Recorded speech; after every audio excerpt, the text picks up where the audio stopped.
अस्सलामुअलैकुम। मेरा निकाह बचपन में ही हो गया था। शौहर कोई गैर नहीं बल्कि अब्बा के जानने वाले का बेटा था।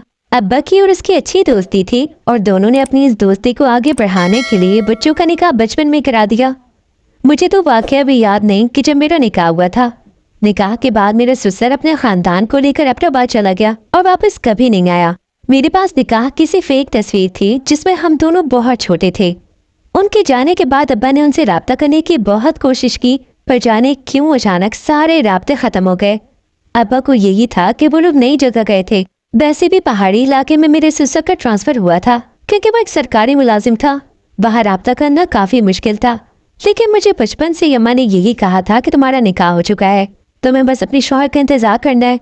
जब छोटी थी तब इन बातों का ज्यादा नहीं पता था। अम्मा मुझे किसी और लड़के से बात तक नहीं करने देती थी, यहाँ तक कि मुझे मेरी कजनों से भी बहुत दूर रखती।